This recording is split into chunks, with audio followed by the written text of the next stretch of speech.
Mary Miller was 28 years old when she finally decided to tell the story of how she lost the family she was born into and found the one she truly deserved.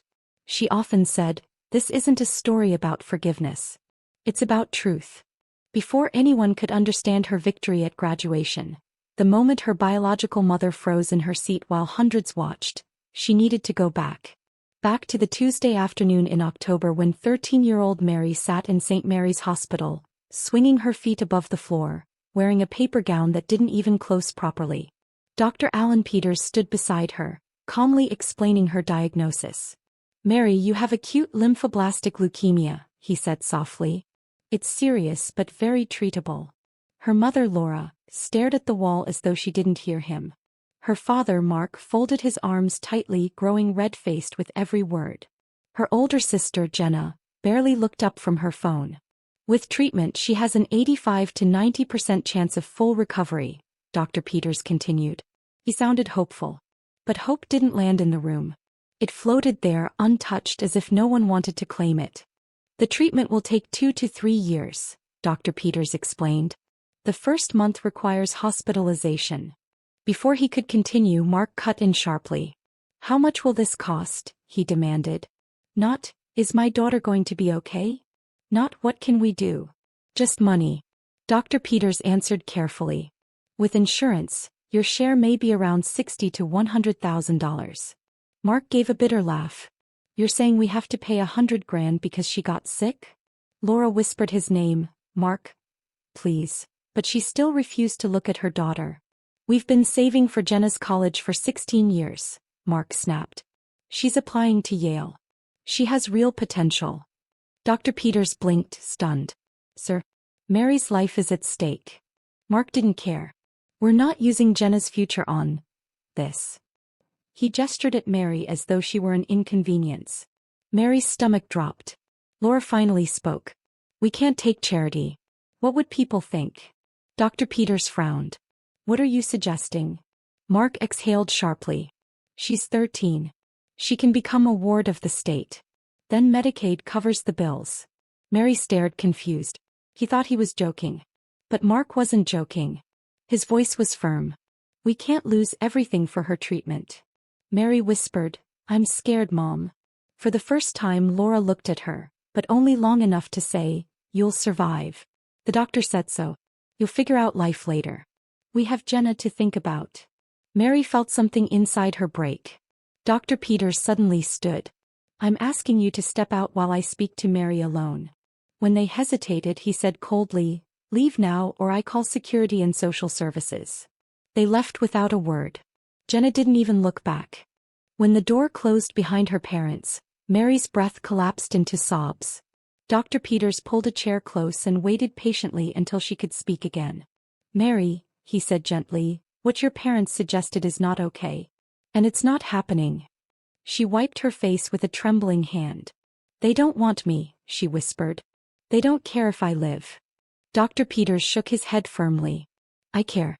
And I'm calling social services right now. You will not go through this alone." For the first time since the diagnosis, someone sounded like they truly meant it. Within an hour, a social worker named Megan arrived. She spoke to Mary with warm eyes and a steady voice. "You're safe here," Megan assured her. "We're going to take care of you." 2 hours later, the hospital officially admitted Mary into pediatric oncology. 3 hours later, Megan returned with a folder. "Your parents signed temporary custody papers," she said gently. "They're leaving you in the care of the state." No goodbye. No hug. Not even a glance through the window of her room. Mary stared at her hands, whispering, "They really left." Megan squeezed her shoulder quietly.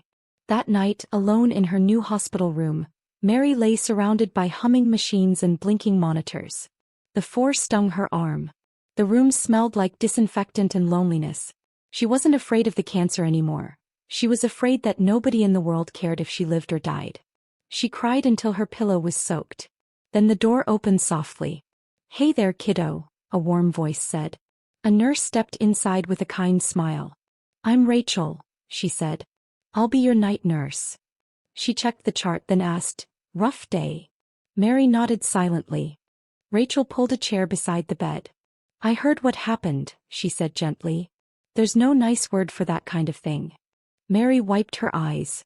They didn't even say goodbye. Rachel sighed softly. Sometimes the people who should love us fail in ways we can't understand.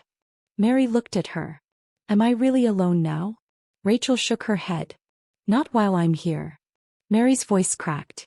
You don't even know me. Rachel smiled. Not yet. But give me time. For the first time that day, Mary felt the faintest spark of comfort. Later that night, after her rounds, Rachel returned with a deck of cards. Ever play Go Fish? She asked, raising an eyebrow. They played until nearly 2 a.m., laughing whenever Mary forgot the rules. Rachel told stories about her cat, her failed attempts at baking, and her love for mystery podcasts. Mary listened, slowly relaxing. Why did you become a nurse? She asked.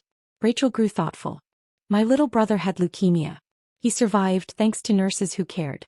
I wanted to be like them. Mary hesitated, then whispered, Did your parents ever abandon him? Rachel's answer was immediate. Never. Over the next several days, Mary's chemotherapy began. The medicine burned, the nausea hit hard, and sometimes she cried without meaning to. But every night, without fail, Rachel showed up. She adjusted pillows, checked machines, brought flavored ice chips, and told stories until Mary fell asleep. When Mary's hair started coming out in clumps, Rachel didn't let her face twist with pity. Instead she said, I had a terrible haircut once that made me look like a broccoli floret. Mary laughed, really laughed, for the first time since diagnosis. Rachel had a way of making the darkness softer. A month after treatment began, Dr. Peters entered Mary's room with a rare smile. You're responding beautifully, he said. You're officially in remission for now. We can shift to outpatient care. Rachel, who was off duty but still sitting beside Mary, immediately leaned forward. Where will she go? She asked. Megan, the social worker, answered. A foster home. A good one. They're experienced. Rachel's eyes softened with a decision forming. I want to take her, she said. Megan blinked. Rachel, fostering is a long-term commitment. Rachel nodded. I know. I'm approved. I can do this, if Mary wants it. Every eye shifted to Mary. Her throat tightened. No adult had ever asked what she wanted. Rachel held her gaze with gentle certainty. Only if you want to come with me, she said. The choice felt terrifying, but also like a lifeline. Mary whispered, Yes, please. Rachel's smile trembled. Megan nodded slowly. Then we'll start the paperwork. For the next week, Rachel brought photos of her small house, showed paint colors for Mary's future room, and asked about her favorite snacks and books. Rachel made plans like Mary was permanent, not temporary. For the first time, Mary felt wanted. On November 15th, exactly 1 month after her diagnosis, Rachel drove her home. Mary carried a single bag, the sum of her belongings. When Rachel opened the door to Mary's new bedroom, the girl froze. The walls were painted a soft lavender, her favorite color. A new bed with a purple comforter waited by the window. A small desk held a framed photo of the two of them from the hospital. You remembered, Mary whispered. Rachel smiled. Of course I did. Welcome home, Mary. Tears streamed down the girl's face. Tears not of fear but relief. She had a home now. Life in Rachel's house wasn't perfect. Chemo made sure of that, but it was safe. Every morning, Rachel knocked gently and said, Good morning, beautiful girl. You're stronger today than yesterday. Every night, even after long shifts, she sat on Mary's bed and asked about her day. She cooked bland soups when Mary felt sick, bought soft hats for her bald head, and learned which jokes made her smile. She never complained about the cost, the time, or the exhaustion. Mary had lost her biological family, but she had gained someone who chose her every single day. Someone who stayed. 6 months into treatment, Rachel sat Mary down at the kitchen table with a serious look. Mary's heart tightened. Serious looks usually meant bad news. I have to ask you something important, Rachel said softly. Mary felt her breath catch. But then Rachel continued, I want to adopt you. Not just foster you. I want you to be my daughter permanently. Mary's eyes widened. You want me? Rachel reached across the table and squeezed her hands. More than anything. Mary burst into tears, nodding so hard she couldn't speak. Rachel cried too, whispering, You're mine now. The adoption process took 4 months. There were interviews, home checks, and endless paperwork, but Rachel handled everything with calm determination. On Mary's 14th birthday, a judge finalized the adoption. She was officially Mary Miller Torres. That night, Rachel threw a small celebration with friends who had become family. There was cake, soft music, and a necklace from Rachel, a silver pendant with both their initials intertwined. As Rachel clasped it around her neck, she said, "You're my daughter forever." Mary hugged her tightly. For the first time in her life she felt chosen, not by obligation but by love. The next 2 years were brutal. Chemotherapy drained Mary's strength, stole her appetite, and left her fighting constant nausea. But Rachel was always there. She memorized the best times to give Mary medicine, kept the house quiet on bad days, and stayed by her side through every hospital visit. When Mary couldn't sleep, Rachel sat with her and whispered comforting stories. When she felt ugly without hair, Rachel reminded her, "Beauty isn't in your hair, sweetheart, it's in your courage." Rachel balanced full-time nursing with caregiving, often falling asleep at the kitchen table. But she never complained, not once. When Mary reached 15 and entered the maintenance phase, Rachel called another meeting at the kitchen table. "You've missed a lot of school," she said gently. "But none of this is your fault. And I want you to know something, I think you're brilliant." Mary blinked in surprise. No one had ever called her brilliant. Rachel continued, "Those people who gave birth to you said you were average. They were wrong. And I'm going to prove it." She enrolled Mary in an advanced online program, hired a tutor, and stayed up late helping her study. Slowly, Mary started believing in herself. By 16, Mary had caught up academically. By 17, she was ahead, taking advanced coursework with confidence she'd never imagined. Rachel filled the house with textbooks, study guides, and encouraging notes taped to the fridge. But she also made sure Mary had joy. They went to museums, watched movies, and cooked messy meals together. Rachel introduced her to friends who treated her like family. She even insisted on therapy. "Healing your heart matters too," she'd say. Through setbacks and victories, Rachel never stopped showing up. With every passing day, Mary felt the truth growing stronger. Love wasn't given, it was earned. When Mary turned 18, she received the best news she'd ever heard. Dr. Peters declared her officially in long-term remission. Rachel celebrated by taking her to their favorite restaurant. After dinner, Rachel slid a small box across the table. "Open it," she urged. Inside was a simple silver ring with both their birthstones. "You're an adult now," Rachel said softly, "but you'll always be my daughter. Whether you stay here or move across the world, you're never alone." Mary's throat tightened. "Mom," she whispered, "you saved my life." Rachel shook her head. "We saved each other." During her senior year of high school, Mary discovered a passion she never expected: medicine. She wanted to be the person she once needed. "I want to apply to Johns Hopkins," she told Rachel nervously one evening. Rachel didn't hesitate. "Then you're applying. We'll figure everything out." Mary worried about the cost, but Rachel shut that down immediately. "Your dreams matter. I'll take extra shifts if I have to." And she did. Mary didn't know it then, but Rachel was working 60-hour weeks, picking up every available shift to support her. Rachel never mentioned it, not once. In March, Mary received her acceptance letter. She had been admitted to Johns Hopkins University with a substantial scholarship. She read the email 3 times before whispering, "Mom, I got in." Rachel screamed with joy, then cried so hard she had to sit down. "You did it," she kept saying. "I knew you would." They hugged in the middle of the kitchen, both shaking with happiness. Mary felt like her entire life had led to that moment. "We proved them wrong," Rachel whispered. Mary nodded.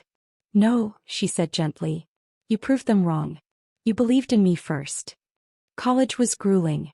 The coursework was intense, the labs endless, the pressure enormous. But Mary thrived. She called Rachel every night, sometimes to celebrate, sometimes to cry. "You can do hard things," Rachel reminded her each time. "You're stronger than you know." Mary pushed herself relentlessly, determined to honor everything Rachel had sacrificed. Even on the toughest days, she carried a quiet fire inside, a determination her biological parents had tried to extinguish but Rachel had reignited. By her junior year, Mary was excelling. By senior year, she was applying to top medical schools with confidence. When Johns Hopkins School of Medicine accepted her, Mary felt the world shift again. She called Rachel immediately. 4 more years, Mary whispered, overcome with emotion.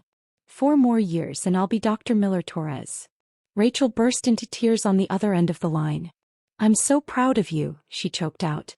You have no idea. Through every milestone, her white coat ceremony, her first clinical rotation, her first published research paper, Rachel was there. She was the loudest cheerer, the tightest hugger, the person who believed before anyone else did. Mary knew she owed her entire future to her. But medical school was even harder than Mary expected. Long nights, demanding rotations, and endless studying pushed her to her limits. Still, she loved it.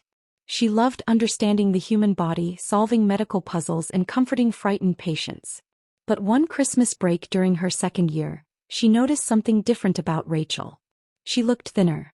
Tired. Her smile didn't reach her eyes. Mom, are you okay? Mary asked. Rachel forced a laugh. Just working extra shifts to help you with your expenses. Mary didn't press her, but the worry sat heavy in her chest.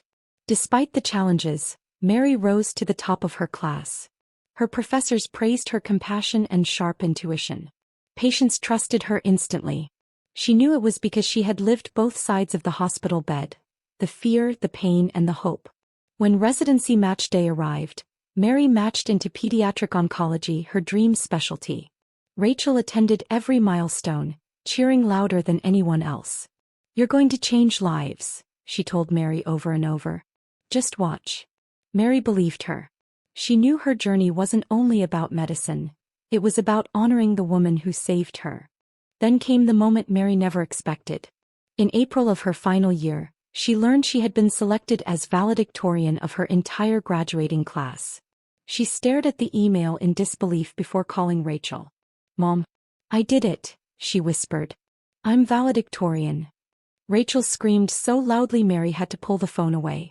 I knew it. I always knew it, she sobbed. She rushed to request time off and bought a new navy blue dress for the ceremony. She invited all the friends who had become Mary's family.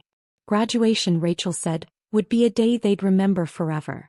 2 weeks before graduation, Mary received an unexpected email from the events office. Your parents, Laura and Mark Miller, have contacted us requesting seats in your reserved section. Should we add them? Mary froze. The people who abandoned her at 13, the ones who chose money over her life, wanted to attend. She called Rachel instantly. Mom, they want to come. There was silence, then Rachel asked, how do you feel? I don't know, Mary whispered. Part of me wants to say no. Part of me wants them to see who I became without them. Then let them come, Rachel said softly.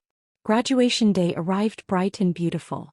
The arena was filled with thousands of people, all buzzing with excitement. Mary walked in with her classmates, white coat pressed, honor cords perfectly arranged. She wore the necklace Rachel had given her and the ring with their birthstones. As she passed the reserved seating, she saw Rachel standing, clapping wildly, tears streaming down her face. Beside her sat all the friends who had loved Mary like family. And at the end of the row, stiff and uncomfortable, sat Laura and Mark. Older, smaller, and nothing like the giants she remembered from childhood. When Mary's name was called, the arena erupted in applause. She stepped onto the stage, heart pounding, and adjusted the microphone. When I was 13, she began, I was diagnosed with leukemia. I expected fear. I expected hope. What I didn't expect was to face it alone. The room grew silent.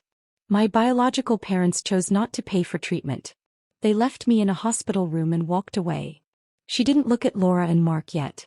He didn't need to. Their stillness in the crowd said everything. I learned that day that family isn't about biology. Mary finally turned toward Rachel. One woman showed me what real love looks like. A nurse who became my mother. Rachel covered her mouth, shoulders trembling. She sat with me through every treatment, every fear, every setback. She taught me that I mattered. Applause rose, but Mary held up a hand. This degree, this moment, it belongs to her as much as me. She removed her cap and placed it on the podium. Mom, she said, voice cracking, you saved my life. You taught me how to stand. Everything I am today is because you showed up when no one else did. Only then did Mary look directly at her biological parents. Laura's eyes were red. Mark stared at the floor. To the people who gave me life, Mary said, Thank you for teaching me what not to be. Thank you for making room in my life for the mother who chose me." A ripple of whispers spread through the arena. "I wish you well," she added simply, "but I owe you nothing." She stepped back from the microphone as the audience rose to their feet. The applause was deafening, an entire room acknowledging the truth she had carried for years. After the ceremony, Rachel found her through the crowd. They hugged so tightly Mary could barely breathe. "You didn't have to say all that," Rachel whispered, still crying. "It was the truth," Mary replied. Reporters and professors lined up to speak with her, but Mary kept Rachel close, never letting go of her hand. Across the hall, her biological parents stood alone. Laura looked like she wanted to approach, but Mark pulled her away. They left quietly, unnoticed by most. Mary felt nothing, no anger, no sadness. Just peace. The chapter that began in that hospital room was finally closing.